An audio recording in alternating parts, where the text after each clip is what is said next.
WIBTA if I intentional ruined my husband's ex-wife's career. Buckle up, this is a long one. My husband, who I call hubby, has a son with his ex-wife, Karen. After the divorce, Karen married Kevin. For the sake of simplicity, I will refer to the child as son. At 1-5, son said he wanted to live with hubby and I. Now, Karen is the epitome of a Karen. She is the standard to which all other Karens aspire to Karen. When Karen learned son wanted to live with hubby, things did not go well. After multiple meetings and attempts of mediation, we had to go to court for a verdict. The judge awarded hubby more custody, but denied son's request. In our country, children are able to decide which parent they wish to reside with. You may be wondering why the judge did not honor son's request. The answer is simple and heartbreaking. The judge did not want to deal with Karen. Karen's previous attorney fired her and the current attorney can barely keep Karen in check. Our attorney refers to Karen as bad sh*t crazy. At the advice of our attorney, we agreed not to continue to push for more custody as it was very hard on son as he suffers from a neurodevelopment disorder.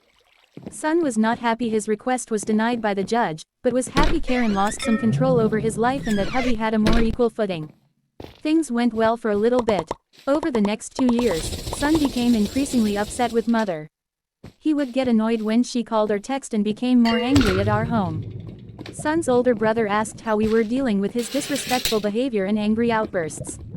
Hubby and I stared at each other for what felt like minutes before I could manage, he doesn't act that way at our house. We continued to help son through arguments with Karen and kept our attorney informed of the problems, but there wasn't enough evidence to sway the court. One afternoon, Karen got into a heated argument with son. Son had to walk home from school in a heavy rainstorm, while Karen sat at home. By the time son got home, he was completely soaked and cold. Karen found this hilarious and refused to let son change until she took a photo of him. This tangent will be relevant later. A few months later, Karen's oldest son, I'll call him OS, and son were together. Karen decided to tell OS the story of son walking home in the rain and shared the photo. Son became upset about this and Karen told him, "Don't be a baby," and continued to mock son. This was like throwing gasoline on a fire. Eventually, Karen stormed off and the boys heard a loud thud. Karen claimed son upset her and it triggered her cardiac condition, which caused her to collapse. Karen said she broke her arm when she collapsed. Son was inconsolable. As son told him this, we noticed inconsistencies in Karen's story. Karen refused medical treatment for her injuries, and her broken arm miraculously healed the next day. Karen used this medical emergency to guilt son for the next few days and even blamed the entire thing on son. To say I was livid would be an understatement. After some time and perspective, son realized the entire situation was staged and that Karen was fine. Things with Karen deteriorated rapidly after that night. Son said he lost the little bit of respect he had for her. My heart broke for him, but hubby and I were always ready to listen and help son however we could. Fast forward and son is almost an adult and his relationship with Karen is even worse. Karen and Kevin belittle son on a consistent basis.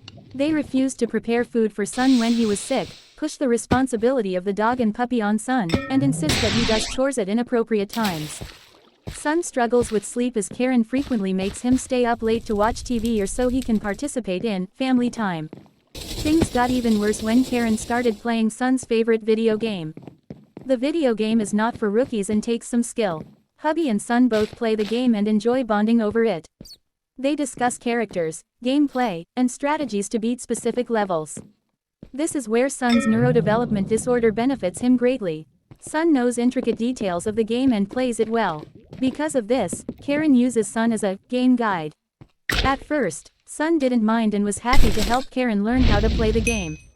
In her true fashion, Karen made the experience intolerable.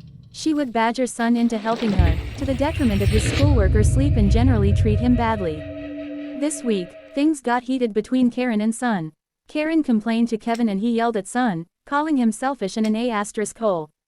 That was the night hubby received a text from son that will be burned in my memory forever. Son sent a goodbye text to hubby and ran away. Karen and Kevin didn't know son ran away, but the security camera provided all the evidence we needed.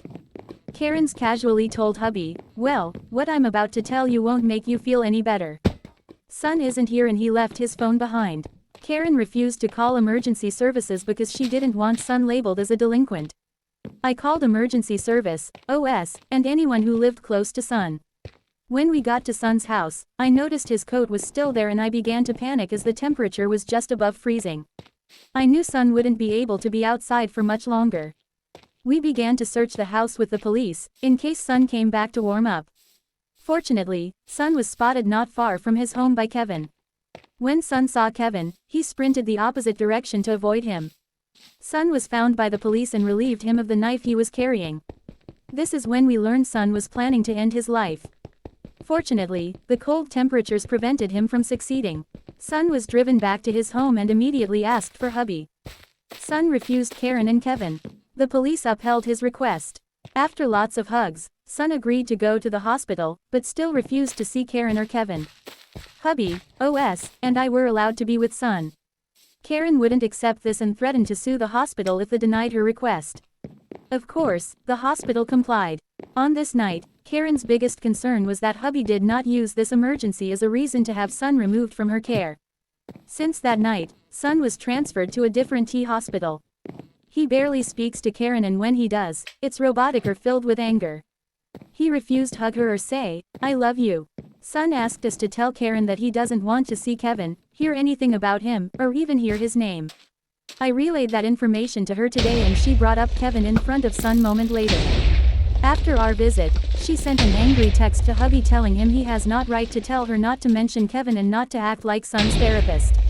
By the past 48 hours, Karen has gone out of her way to keep hubby in the dark about Sun and disregarded all of Sun's requests. In case you missed it, Karen is a therapist. This showed me everything I need to know. Karen doesn't care about Sun. She is worried about maintaining her image and control. She even lied directly to hubby and I, stating that her or Kevin never speaks poorly to Sun. Now, I am done. I tried to be civil so I wouldn't cause drama and stress for Sun and hubby. We tried the legal system, but it failed us and nearly cost Sun his life. Now, I want to make sure Karen cannot do this to anyone else. In my country, parents have to report income to their local county office. This helps the county to determine how much a parent should pay in child support. Karen has been working for 2 years and has not reported her income to the county office. This is not legal and can come with serious consequences. Also, as a therapist, she must maintain a clean criminal record. Failure to do so could make her unemployable. WIBTA if I exposed Karen to the county office and jeopardized her career and livelihood so she cannot cause this type of damage to anyone else.